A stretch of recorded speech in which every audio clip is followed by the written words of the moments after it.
What is going on, everybody, and welcome back to the channel. We got another quickie here, hopefully, fingers crossed. This right here is my neighbor's Audi Q5. It's a 2016 and it's been having problems at idle. Let me show you what's going on. So you can see right there, the idle is bouncing around a little bit. Give it a little bit of gas. Getting shaky. Right about there it balances out, which before it was up around 2,500. Gets a little rough again around 2,000, and then after that, it's fine. Doesn't vibrate again until you get it back down to idle. So we need to figure out what's going on with this vehicle. It's my neighbor's vehicle, well, it's his daughter's vehicle. She has a kid, they're borrowing a vehicle right now. We wanna be able to get this back to him. I went ahead and I put some new oil in here, new oil filter, drained the old oil because when I opened up the engine, it looked a little bit dirty. And when I started draining it, there's maybe only 2 quarts of oil in this thing. So that's one problem. Another problem is you can't really tell it too well from here, but it was very, very dirty. And if I didn't say so already, these are the under trays that came off of that car, and they're just absolutely drenched in oil, as is the top of the engine. The weird thing is there's no leaks anywhere. So to me, what I think happened was somebody was working on this car, drained the oil, and then tried to put it back into the engine, and it spilled all over the place and got on that bottom tray, and that's where the other, was it 2.8 quarts are? So I don't know if you guys can see the shake there as the thing is trying to die on us. This happens at low RPMs, usually between idle and up to about 2,500 when they brought it to us. Once you got it up to 2,500, it would balance out. But even though I went down below, pulled out the crank positioning sensor, and it cleared it up a little bit after we cleaned that out. We just took it out, sprayed it down with some brake clean and some WD-40, and it took care of it. You can see how rough this idle is right now. One thing that I've heard online is up here with this positioning sensor for the cam, it can also get really dirty and cause that problem. So I got a tool off of Amazon. We're gonna go in there, pull that out and see how it is. So this cover right here, you have your plug. So we're gonna pull this clip, push in and remove the whole thing. There we go. Then right up here, there's 3 of these. So we got one here, and one right down below the actual plug-in. That's a little bit hard to see, but we're going to put this T30 on there.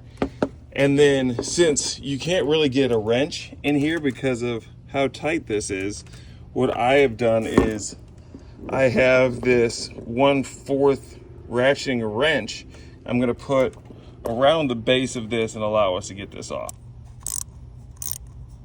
Okay, once you get the bolts out, all you have to do is pull that thing out. This right here is what reads the sensor. And the sensor, you really can't see it. Maybe I can drop the phone in. I don't know if it'll focus. Probably not, but there's what we're trying to get out. So this right here is our timing tool that we got off of Amazon. This is what we're gonna need right here to get that out. This is the 19-piece large set. I'll put the link down in the description below. You actually have to tighten it. So instead of being a normal lefty-loosey, righty-tighty, it's the opposite. So we have this thing partially out right now. It looks like it's kind of snagged.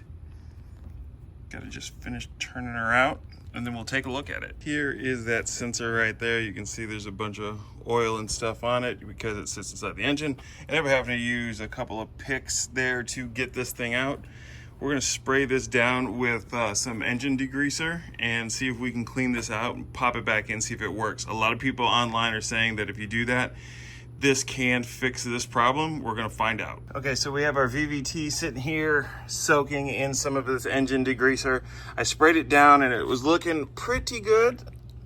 Yeah, but we just wanna get anything out of there that we can. Let that soak for a little bit, come back out here, pop it in and see if that changes anything. If that doesn't work, then my next course of action is gonna be changing out the cam positioning sensor up top. I know that that was one of the codes. If I didn't already say it, it was throwing a P0011, which is the cam positioning sensor. It's also throwing a code for over pressure of the fuel system. The other code that is showing is boost control and then exhaust valves. So Ethan thinks it might be the actual valves. From everything I've researched, this can cause that. So that's why I'm trying this first. It's the easiest way to do it before we really get into spending money. All right, well, I went ahead and let this soak for a little bit. That's what we're looking like right now. So let me see if I can get this thing dried off and back in the vehicle. All right, we went ahead and got it back in there. Same as taking it out. You just have to get the piece up in there, get it started a little bit, and then remember, it's the reverse of what you think it is. So you gotta go left to tighten it. Still working on the Audi. My neighbor says that he had had an expedition previously that the problem was the coils were bad. To me, if the coils were acting up, it would be happening intermittently. It wouldn't only be at lower RPMs. I've had coils go out or spark plugs go bad, and you start having random misfires all the time. But I wanted to make sure that it wasn't that, so I went through and I grabbed my multimeter and I started testing each one of these. Now, I didn't know how to do this, so I looked it up on YouTube, and basically what you're doing is you're just connecting each one of these connector pins to one another to see what your reading is. When I connect the multimeter up, 1 to 2 and 1 to 3 give me a reading of 80, 1 and 2 give me a rating of 0, and then anything that's connected to 4 just doesn't register. It just leaves it here at 1. And it's the same across the board for all of these. What does that mean? Not a clue. But you know what? It shows that if they were failing, every single one of them would be failing, and that's not the case. But here at the actual vehicle, started pulling the spark plugs to check the spark plugs. This one here looks like it's barely been used whatsoever. We get the same thing with this one right here. Slightly more charring near the end, but nothing major that stands out to me as anything being wrong with that. As I get to these front two spark plugs though, they're both very similar in that there's oil around them. A little bit more charged, but they both have oil on the threads. Now, a few things could cause this. It could mean that there's a leak in the piston ring. It could mean that there's a leak in the valve, or it could mean that there's a bad PCV valve. One thing that my neighbor did tell me is when he originally ran codes on this or had them ran at a dealership or a friend, I can't remember where it was, PCV showed up. So they went and grabbed a new one to have it replaced. His daughter though says that they ended up not doing it because they were saying that there was bad compression in cylinder 3. So they didn't even try putting that on there. Now, could there be bad compression because there is a leak in the valve? Possibly. But part of me wants to try replacing this just to see if this is what is causing some of our problems. I went ahead and I told them if they still have this part, bring it by and I'll put it on the car. But until then, I'm kind of stuck here. I've tried everything else that I know. Again, I'm not a mechanic, so I'm just kind of shooting in the shit. So my neighbor did have the PCV valve, and here it is. This is the PCV from an Audi. Don't worry about me setting it on my car because this is just a wrap that's getting removed so the whole car can finish getting painted. Here in the bag, we're gonna have to remove this wiring harness that goes across. 1, 2, 3, 4, 5, 6, 7, 8, 9. Looks like 9, as well as this hose that goes down in through here. So got the old one off, got this new one getting ready to go on here. As you can see straight in there to the top. You got the camshafts in here. You have a gasket on this. We got to make sure that that gets in place. And then one thing that's slightly different from this one to the other one is we have this tube here that came off with the old one that goes over onto the side here. So that's fully in there now. If we look here, this goes into the side right here of the valve.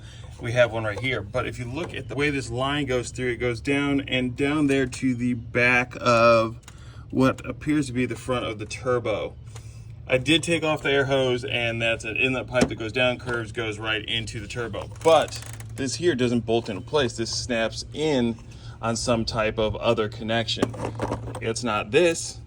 It's definitely not down there in the middle. That's all one solid piece. So this here is gonna have to be reused because these tubes here are different. I don't know where they got this or the part number on it. I can check on the box in a minute and see, but it's definitely different.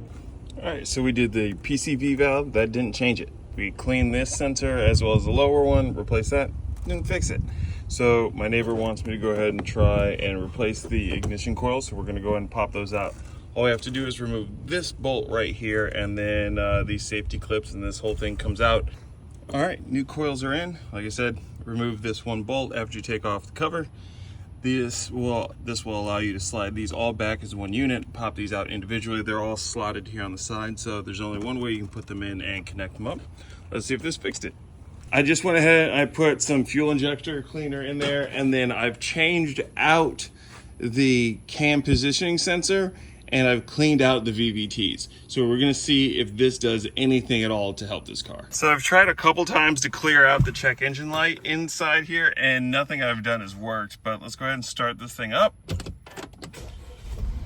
Start up pretty quick. Idle's not horrible. Check engine light, as you can see, is still on. Idling above 1,000 right now. There's a little bit of a shake to it. Can't really tell if that's still gonna be a problem. I'm assuming it will be because it's done this to me before. After I changed the cam positioning sensor, it actually was fantastic. The cam positioning sensor and the oil, the thing was great.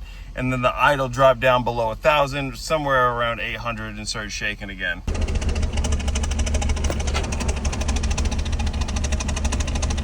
I'm gonna go ahead and take it for a drive now. I haven't driven it yet since it came in here, so we'll see how it does. All right, out here driving the car in manual mode. As you can see, like, this thing is shaking. It doesn't want to do anything until you get up above maybe 2,500, 3,000 RPM. And then if I shift it myself, I'm doing fine. I have no worries whatsoever after takeoff. But the problem is when I shift it into just standard drive, the way it would be driven by the owner, I mean, this is floored. Nothing. Absolutely nothing. And it stays in the lower RPMs because this is what it does for fuel economy. So then you're constantly screwed, it's constantly shaking, and it doesn't want to go anywhere. So it's basically undrivable, really, if you're trying to use this thing for your daily commute the way she is. It still kind of drives like shit. The check engine light is now starting to flash, which it didn't do that before, still reading the exact same codes. So now I'm gonna have to start leaning towards what Ethan thinks, where it's a stuck valve, which could very well be the case. And it's not my car, and I am not a mechanic, so I'm not gonna open up that engine and try and clean it. I don't like the fact that I wasn't able to really solve the problem or fix this for them, but at the end of the day, I tried what I could and eliminated a bunch of things that probably would have cost them money and time to look through. I do know the owner says she wants to get a new car and trade it in, so maybe she'll be able to actually just get the new car and figure out what to do with this, maybe sell it on the side. That's my hope, but hey, you know what? You can't always solve everything in the garage. Sometimes you need a little bit more help from people who are a little bit more knowledgeable. And Ethan likes to sleep a lot, and he's the most knowledgeable one out of the two of us. So if you like videos like this where you don't get to figure out stuff, awesome, because I have some of those, but I also have a lot more videos where we actually do figure out what we're doing on vehicles that we know about. So make sure to like, comment, and subscribe down below. Hit those bell notifications so you don't miss anything else coming up here on this channel, or you can go over to J-Dub Racing if you just like to see cars do cool stuff, because I do a lot of that over there. But until the next one, peace.